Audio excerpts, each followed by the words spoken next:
Love wasn't supposed to be this complicated. For as long as I could remember, I had been raised in a world where wealth dictated everything. My family wasn't just rich. We were old money, the kind of people who valued status over substance, connections over character. My entire life had been carefully planned out for me. Elite schools, extravagant social events, and eventually, a marriage to someone of equal social standing. But then I met Liam. And suddenly everything changed. I wasn't supposed to fall for someone like him. Liam was different from the men my family expected me to marry. He wasn't born into privilege, he didn't come from a family of investors or politicians. He was a simple, hardworking man, kind, ambitious, and full of life in a way that made my world feel small in comparison. I met him by accident in the least extravagant place possible, a small bookstore tucked away in the corner of the city. I had gone there to escape a suffocating gala my parents had forced me to attend, desperate for a moment of quiet. Liam had been there, running his fingers over the spines of old novels, lost in thought. When he noticed me, he smiled, not the rehearsed, calculated smile of a man raised in high society, but a real, genuine one. "You look like someone who's hiding," he had said, amused. I had laughed. "And you look like someone who doesn't belong in a place this expensive." He grinned. "Guess we both don't belong then." That was how it started. A conversation that turned into another. A chance meeting that turned into coffee dates. And before I knew it, I was falling. Falling for his warmth, for his laughter, for the way he saw me not as an heiress but as a person. For the first time in my life I felt free. And that was the problem. I had known from the beginning that my family wouldn't approve. But I had hoped, desperately hoped, that they would see Liam the way I did. That they would understand that love wasn't about money. That wealth couldn't measure the depth of a person's heart. I had never been more wrong. The dinner was a disaster before it even started. My father barely looked at him. My mother's lips remained pursed in disapproval. And my older brother, who had always been the most brutally honest, made no effort to hide his disgust. "So," my father said after a long, tension-filled silence, "tell us about yourself, Liam." Liam, ever the optimist, smiled politely. "Of course, sir. I'm currently working at a small tech company, but I have big plans for the future. I'm building something of my own, an innovative software project that I truly believe in." Silence. Then my mother scoffed. "In other words, you have nothing." Liam's smile faltered, but he held his ground. "I wouldn't say that. Success isn't about where you start, but where you're willing to go." My brother chuckled, shaking his head. Spoken like someone who has no idea how the real world works. I clenched my fists under the table. "That's enough." But my father wasn't finished. He leaned forward, his expression turning cold. "And how exactly do you plan to provide for my daughter? Because she was raised in a world you will never understand. She has expectations. A life that requires more than just ambition." Liam met his gaze without flinching. "I don't plan to provide for her. I plan to build a life with her." I had never been more proud of him. But my family saw it as an insult. My mother sighed dramatically. "This is ridiculous. Darling, surely you don't think this will last." I reached for Liam's hand, gripping it tightly. "I love him." My father's face hardened. "Then you're a fool." After dinner, my parents pulled me aside. "You will end this," my father demanded. I shook my head. "No." He exhaled sharply. "Then you will leave this family." I froze. "What? If you insist on choosing this fantasy, then you are no longer our daughter," he continued. "We will not support you. We will not acknowledge you. We will not be there when you realize your mistake." My stomach twisted. "You're serious?" My mother gave me a pitying look. "One day you'll understand. And when that day comes, we won't be here to catch you." They weren't bluffing. They truly meant it. That night I packed my things. I walked out of my family's mansion with nothing but a suitcase and Liam's hand in mine. I left behind luxury, security, and the only life I had ever known. And as terrifying as it was, I didn't regret it. Because for the first time I wasn't choosing money. I was choosing love. And I prayed that it would be enough. But love alone doesn't put food on the table. And soon I would realize that the road ahead was much harder than I ever could have imagined. I had always thought that love would be enough. That no matter what happened, as long as Liam and I had each other, we could face anything. But when I walked out of my family's mansion that night, disowned, abandoned, and cut off from everything I had ever known, The reality of my choice began to settle in. I had chosen love. But in doing so I had lost everything else. The night we left, we had nowhere to go. Liam held my hand tightly as we walked down the street, but for the first time, I felt the weight of what I had done pressing down on me. I had left behind a life of privilege, comfort, and security. No. I was just another person in the world trying to survive. Liam had tried to reassure me. "We'll be okay," he had said, his voice full of hope. "I promise." I wanted to believe him. I needed to believe him. But as the hours passed and we struggled to find a place to stay, I realized that love alone wasn't enough to keep the cold away. True to their word, my parents wasted no time in making sure I understood the full consequences of my decision. They froze my bank accounts, revoked my credit cards. Even the car I had been driving was suddenly taken back. It had never been mine, just another thing loaned to me by my family, and now they were taking it all away. I had nothing. No money. No home. No support. And they didn't care. Not once did my mother call to check if I was okay. Not once did my father offer me a second chance. I had ceased to exist in their world. After crashing at a friend's place for a few nights, Liam finally found us an apartment. If you could call it that. It was tiny, run-down, barely bigger than a storage unit. The ceiling leaked when it rained. The floors creaked with every step. The walls were thin enough that we could hear every argument from the neighbors. But it was ours. And for Liam it was a start. He smiled as he set down the single bag of clothes he owned. "It's not much now, but just wait. We'll turn this place into a home." I tried to smile back, but all I could see were the cracks in the walls. I wasn't used to this. To struggling. To not having enough. And for the first time I wondered if I had made a mistake. The first few weeks were the hardest. I had never had to work before. Never had to worry about money, food, or rent. Now every dollar counted. Every meal was planned. Every bill was a reminder of how far I had fallen. Liam worked long hours at a job that barely paid enough to cover the rent while I tried to find work of my own. And slowly the stress began to eat away at us. I hated myself for it, but resentment started to creep in. "I left everything for you," I snapped one night after another bill arrived. "More money that we didn't have. And now we can barely afford to eat." Liam's expression darkened. "I never asked you to give up your family." I froze, hurt flashing across my face. "You're right. I chose this. But that doesn't mean it isn't hard." His shoulders sagged. He ran a hand through his messy dark brown hair, exhaustion clear in his deep hazel eyes. "I know. But we'll get through this. Together." He always said that. And I wanted to believe it. But at night as I lay in bed staring at the cracked ceiling, I couldn't stop wondering. What if my parents were right? I tried not to think about my family. Tried not to wonder if they ever missed me. But every time I walked past a designer boutique, every time I saw a socialite on TV talking about the latest gala, I felt it, the sting of everything I had lost. I missed the security. I missed the comfort. I missed not having to worry if we could afford groceries next week. And yet, even in my worst moments, I never called them. Because I knew what they would say. "We told you so." They were waiting for me to fail. Waiting for me to crawl back, begging for forgiveness. But no matter how hard things got, I refused to give them the satisfaction. One evening, I sat by the window looking out at the city skyline, feeling the weight of everything we were going through. Liam came up behind me, wrapping his arms around my shoulders. "I know this isn't the life you're used to," he murmured. "And I know it's been hard. But I swear to you I'm going to build something better. For us." I turned to look at him, at the man who had never wavered, never doubted, never once regretted choosing me. And I realized something. I hadn't chosen wrong. I had chosen love. And even if love couldn't pay the bills, it was still worth more than any inheritance. I cupped his face, forcing him to meet my gaze. "We'll figure it out. Together." His hazel eyes softened. "Always." And at that moment I knew. I hadn't lost everything. I had everything that truly mattered. But life was about to test us in ways we never expected. Because poverty wasn't just a struggle, it was a fight. And we were about to find out if our love was strong enough to survive. Love alone couldn't pay the bills. That was the first brutal lesson I learned after leaving my privileged life behind.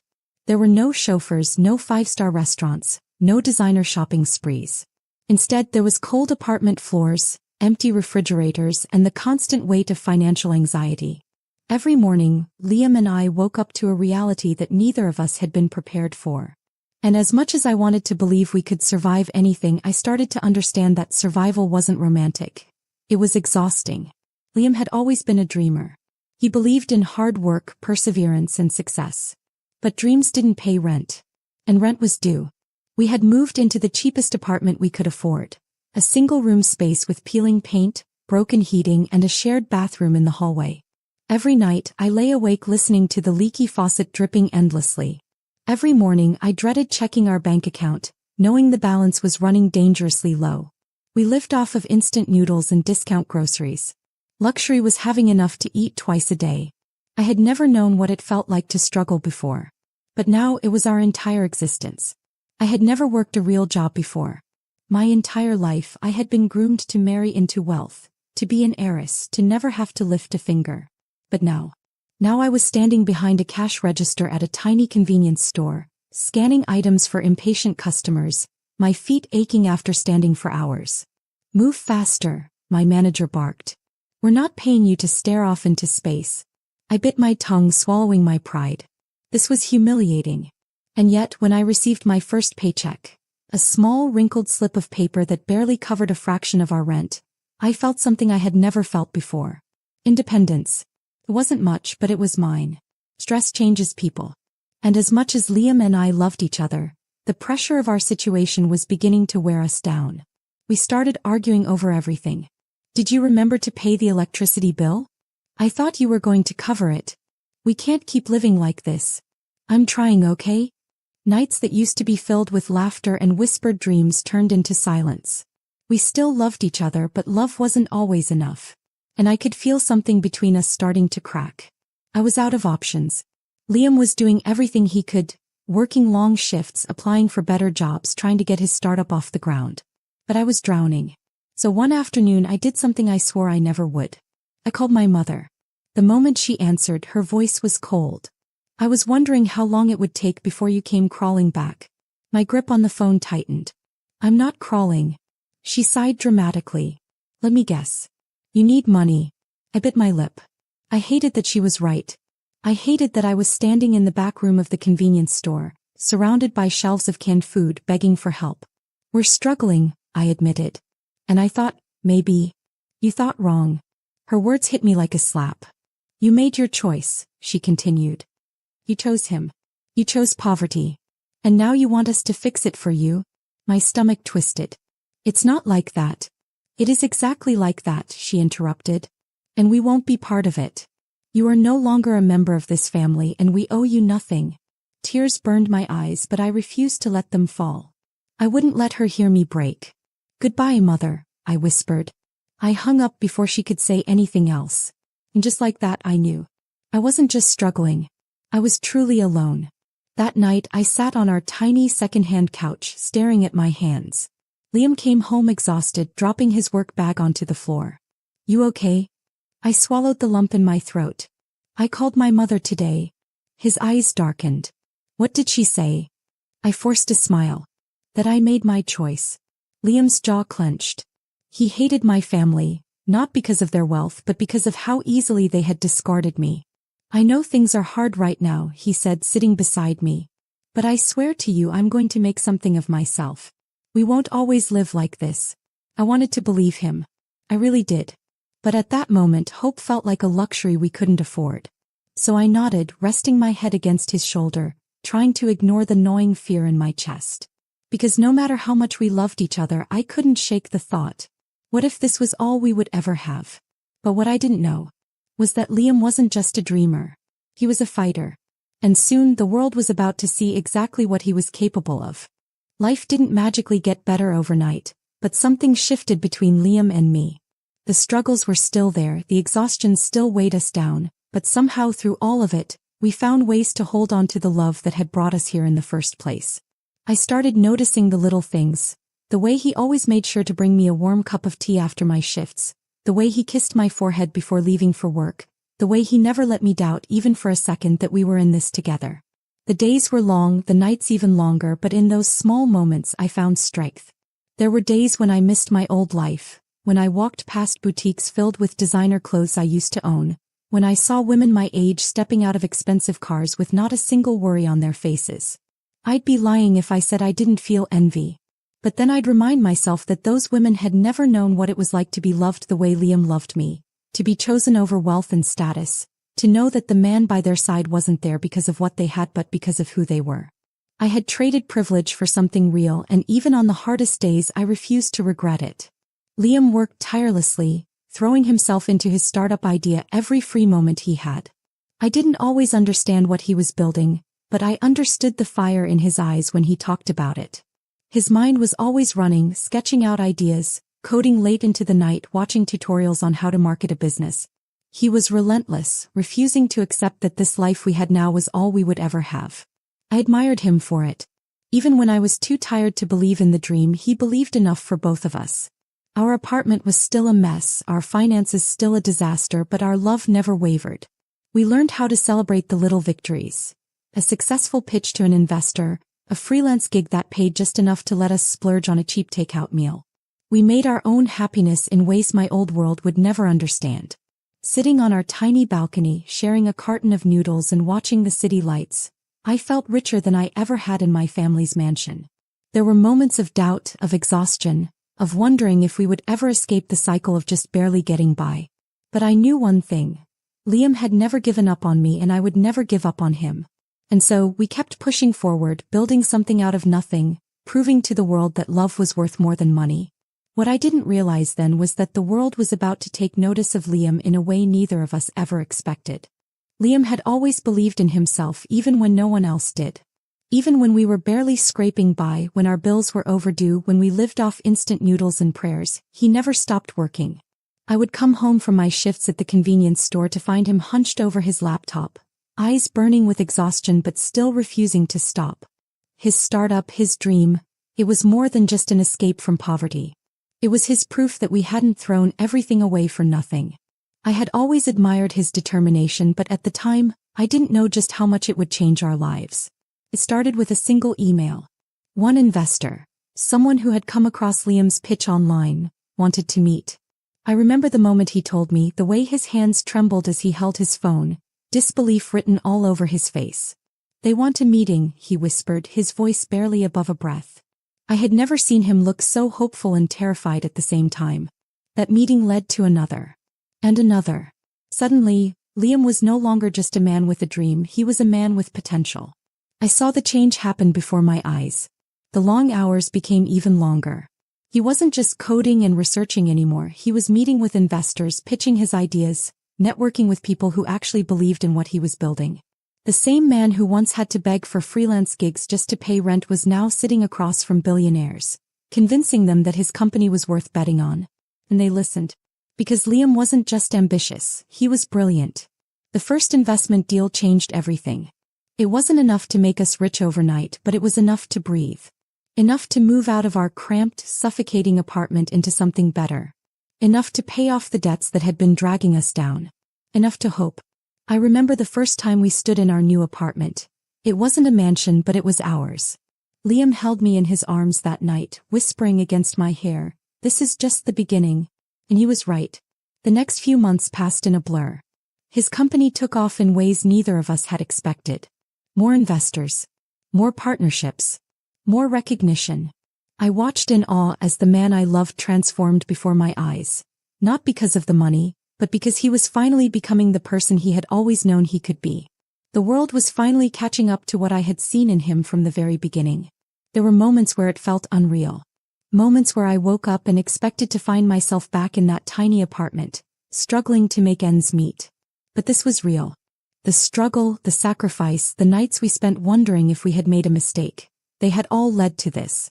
Liam wasn't just succeeding. He was thriving. And for the first time since leaving my family behind, I felt something I hadn't in a long time. Vindication. We had proved them wrong. But what I didn't realize was that success had a way of attracting people from the past. And soon enough, the same family that had disowned me would come knocking on my door. Liam's success didn't happen overnight, but once it started, it felt unstoppable. Investors lined up, companies wanted to partner with him, and suddenly his name was appearing in articles about the next big entrepreneur. I watched it all happen from the sidelines, still unable to believe that the man I had once shared a one-bedroom apartment with, the man who had lived on instant noodles with me, was now being invited to elite business events and private investor meetings. Our life transformed faster than I could process. First it was a new apartment, then a new car, then a company headquarters with his name on the door. Liam didn't just build a business, he built an empire. The software he had been working on, the one he had poured his soul into when we had nothing, had revolutionized an entire industry. The man who once had to beg for opportunities was now turning down multi-million-dollar offers. And with every new milestone he reached, I felt something deep inside me settle. We had done it. We had survived. And we had built something together. But success had a way of attracting the people who had once turned their backs on us. And as soon as Liam's name started making headlines, I should have known what was coming next. I received the first call while Liam was in a meeting. My phone lit up with a number I hadn't seen in years. My mother. I stared at the screen, my heart pounding. They had ignored me for years. No birthday calls. No check-ins. Not even a single message to ask if I was okay. They had erased me from their lives the moment I chose Liam over them. And now they were calling? A part of me wanted to ignore it. To let them stay in the past where they belonged. But curiosity won. I answered, keeping my voice cold. Hello. There was a pause. Then my mother's voice, soft, hesitant. Darling. It's been too long. I let out a short, humorless laugh. Has it? She sighed. I know we haven't spoken, but your father and I have been thinking about you a lot lately. We've been meaning to reconnect. I closed my eyes, gripping the phone tighter. No, you haven't. You saw Liam's name in the news. There was a beat of silence. Then she said, well, yes. We heard about his success. And we're proud of you. Both of you. Proud? The same people who threw me away like I was nothing were suddenly proud of me? I forced a breath through my teeth. What do you want, Mother? She hesitated, but I could already hear it in her voice. The careful wording, the faux warmth, the way she was trying to sound like a mother who had never abandoned her daughter. Your father and I were hoping we could arrange a dinner. Just to talk. To catch up. I nearly laughed. A dinner? After years of pretending I didn't exist? After years of silence? And yet, a part of me, the part of me that had spent years missing them, longing for their approval, wanted to say yes. But I wasn't the same girl they had disowned. I was stronger now. So I said, I'll think about it. And I hung up. When Liam came home that night, I told him everything. He sighed, rubbing the back of his neck. You don't have to see them if you don't want to. I nodded. I know. But something inside me whispered that this wasn't over. And deep down I knew, if I agreed to that dinner it wouldn't be a simple reunion. It would be a test. A test of how much I had really changed. And a test of whether I was finally strong enough to face them. The dinner invitation sat in the back of my mind for days. I told myself I didn't care, that I had moved on, that I didn't need their validation. But the truth was, a part of me, one I hated to admit existed, still wanted to know if they had changed. If they regretted what they did. If they ever truly missed me. Liam never pressured me about it. He had always been the kind of man who let me make my own choices, who never told me what to do, even when he knew I was struggling with something. But when I finally told him I was going, he didn't hesitate. I'm coming with you, he said. I shook my head. I don't think they want to see you, Liam. His hazel eyes darkened. That's not my problem. I knew he meant it. They had never been kind to him, never given him the chance to prove himself. And now, after all these years, after everything we had been through, he wasn't going to let me face them alone. So we went together. The restaurant they chose was exactly what I expected. An over-the-top 5-star venue with crystal chandeliers, gold-rimmed plates, and a wine list that probably cost more than my first job's entire yearly salary. It was the kind of place my family used to take me to when I was younger, where they entertained business partners and flaunted their wealth. Nothing had changed. Except for me.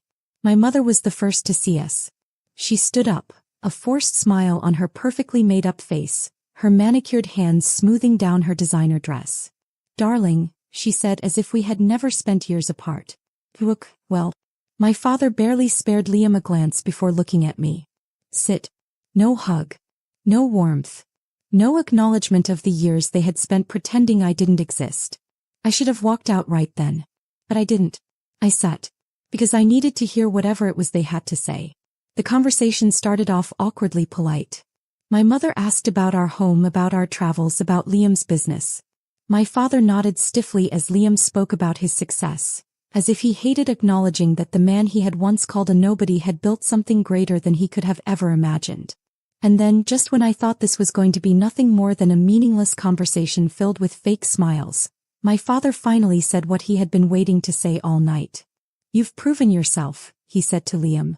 "I can admit that now." Liam raised an eyebrow, but he said nothing. He was waiting. We both were. My father exhaled, glancing at my mother before turning his sharp gaze back to me. "It's time to come home." My stomach tightened. "Come home." My mother smiled, reaching for my hand like she had any right to touch me. "Yes, darling. We've been talking and we think it's time we put everything behind us. You've married well after all. You and Liam are successful now, and our family should be united again." I pulled my hand away. "So, let me get this straight. When I was struggling, when Liam and I were living in a rundown apartment and working ourselves to exhaustion, I wasn't part of this family. But now that we have money, suddenly I belong again?"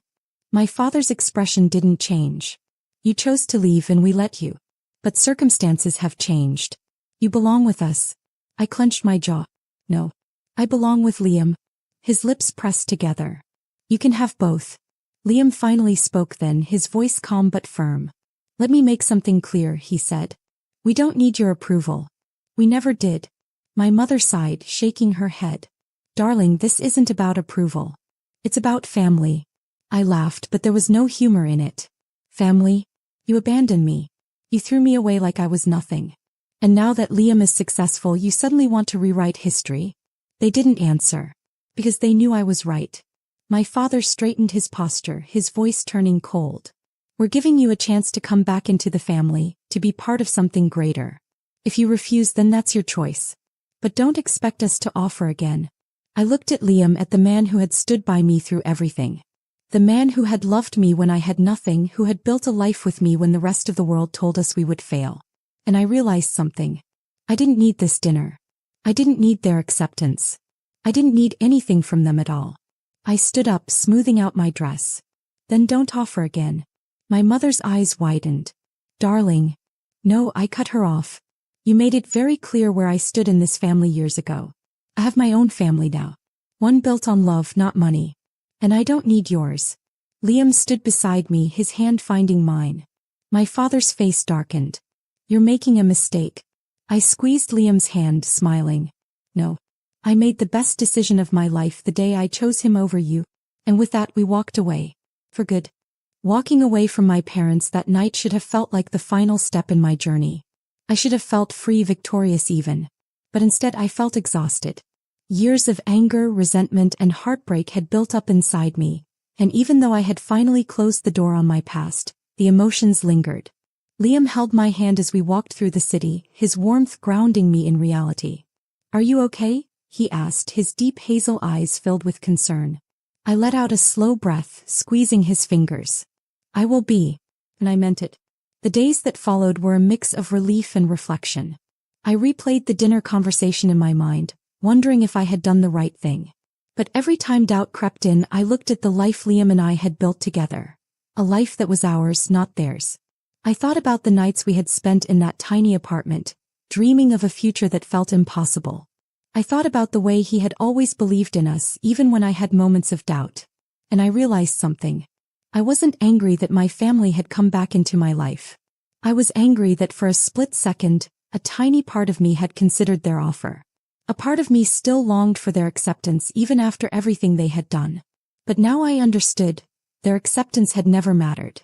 What mattered was the life I had built, the love I had chosen, and the happiness I had found without them. One afternoon, as Liam and I sat on the balcony of our home, overlooking the city that had once felt too big for us, he broke the silence. "I know this wasn't easy for you." I turned to him, watching as the wind ruffled his dark brown hair, his profile sharp against the golden light of the setting sun. "No, it wasn't." He shifted slightly, tilting his head toward me. "Do you regret it?" I thought about that for a moment. About what I had given up, what I had lost. But then I thought about what I had gained. A love that was real. A life that I had built with my own hands. A future that no one had handed to me but one I had earned. I shook my head. Not for a second. Liam smiled, and for the first time in days I felt something settle inside me. Peace. But just when I thought we had finally put the past behind us, a new storm was brewing. Because my parents weren't just willing to let me go. They had one final move to play. And I had no idea what was coming next. I thought that walking away from my family that night was the end of it, that they would accept my decision and leave me alone. But I should have known better. My parents weren't the kind of people who took rejection well, and if there was one thing they hated more than losing, it was losing to someone they considered beneath them. The first sign that something was wrong came in the form of a news article. Liam and I were having breakfast in our kitchen, enjoying the rare quiet of a morning where neither of us had early meetings.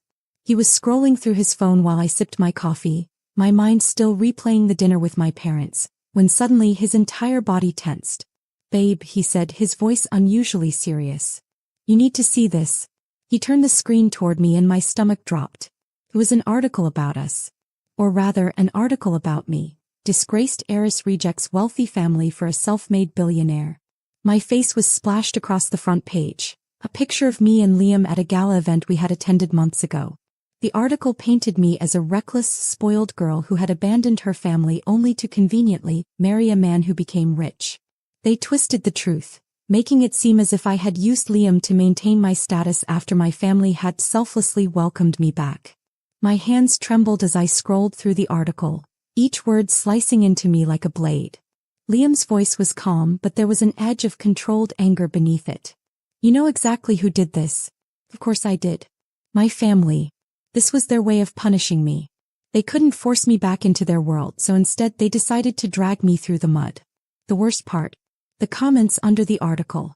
So predictable. She wouldn't have stayed with him if he wasn't successful. Another gold digger pretending to be in love. Her family was right to disown her. It didn't matter that none of it was true. People believed what they wanted to believe, and now my name was being dragged through a scandal I had never asked for. I felt sick. Liam reached across the table, taking my hand in his. "They want you to react," he said softly. "They want you to lose control. Don't give them that satisfaction." I let out a shaky breath. "Then what do I do?" His hazel eyes burned with determination. "You hold your head high. And you remind them who you are." And that's exactly what I was going to do. Because I was done playing their games. I wasn't just going to fight back. I was going to win. I wasn't going to let my family rewrite my story. For too long, they had controlled the narrative, shaping the world's perception of me to fit their agenda. But this time, I wasn't the helpless daughter they had cast aside. I wasn't a naive girl who let other people dictate her life. I was stronger. And I was going to prove it. Liam and I sat in his office, a sleek, modern space overlooking the city we had once struggled to survive in.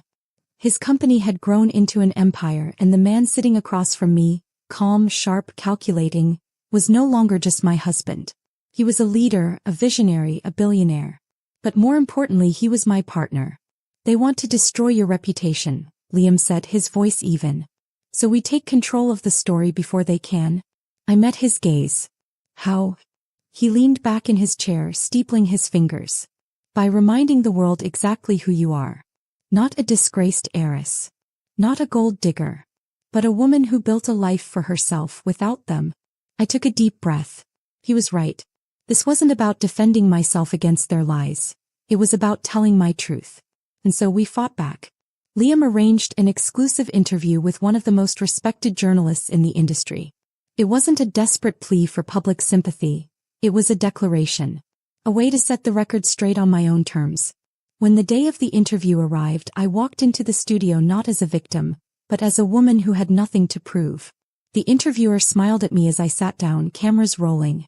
"There's been a lot of speculation about your relationship with Liam," she said. "People say you left your wealthy family only to marry a billionaire. What do you say to that?"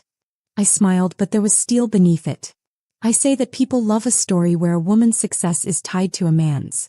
But what they don't know is that when I left my family, Liam and I had nothing. We struggled. We built this life together. And I never once doubted that he would succeed, not because of money but because of who he is." The interviewer leaned forward. "And what about your family? They claim they tried to welcome you back." I didn't flinch. "They disowned me when I needed them most.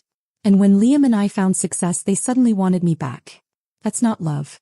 That's convenience. I saw the shift in the interviewer's eyes. He understood. And when the interview aired, so did the rest of the world. The backlash against my family was swift and brutal. People saw through the manipulation, the hypocrisy, the way they had abandoned their own daughter and then tried to reclaim her when it suited them. Suddenly the narrative had changed. I wasn't the villain in their story anymore.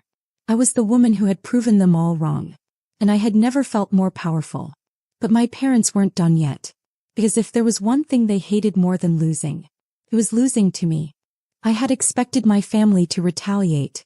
After all, they were used to controlling everything. Their image, their wealth, their influence. But what they weren't used to was losing. And after the interview, that's exactly what they had done. For years, they had convinced themselves that they were the ones in power, that I would eventually come crawling back, begging for their acceptance. But I hadn't. I had built a life without them, found happiness without them, created something real without them. And they couldn't stand it. So of course they made one last desperate move. It started with a call. Not from my parents, but from my brother. I hadn't spoken to him in years. Not since the night I walked out of that mansion with nothing but a suitcase and Liam's hand in mine. He had been my father's shadow, the perfect son, the heir to the family fortune. I had always wondered if he ever questioned their decisions, if he ever missed me the way I sometimes missed him. But now, hearing his name on my phone screen, I felt nothing. I hesitated before answering. What do you want? There was a pause. Then his voice, deeper, colder than I remembered. We need to talk.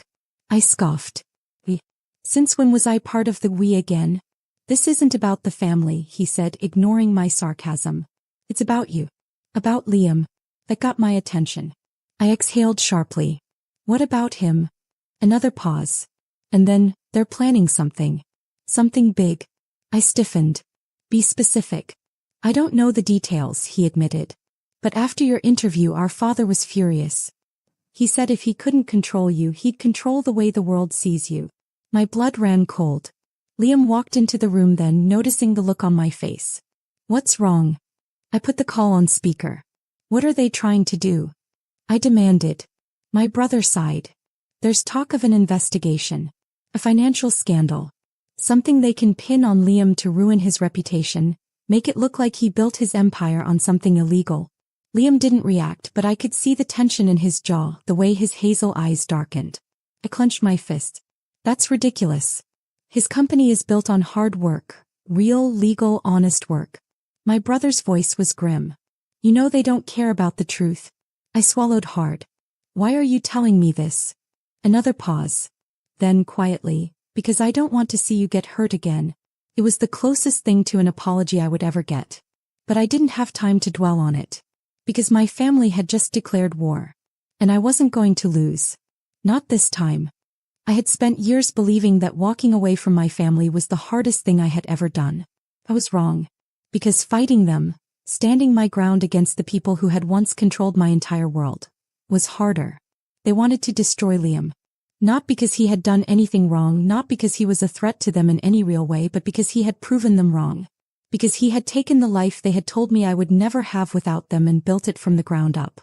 And because I had chosen him over them. But they underestimated something. I wasn't their obedient daughter anymore. And Liam wasn't a man they could break. The moment I told him about my brother's warning, he didn't panic. He didn't let fear control him.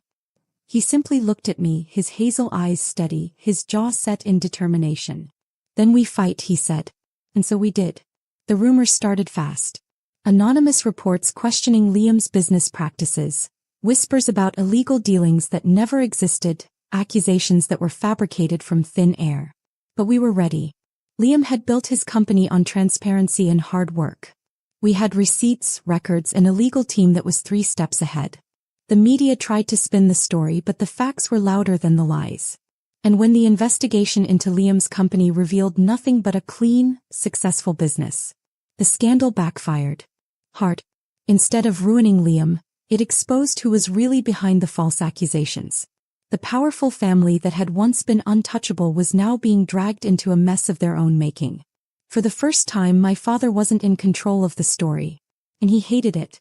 I was sitting in Liam's office when my phone rang again. My father. This time I didn't hesitate. I answered. His voice was cold, controlled. Are you happy? I leaned back in my chair, feeling something inside me settle. Yes. A long pause. Then, you've made quite the enemy today.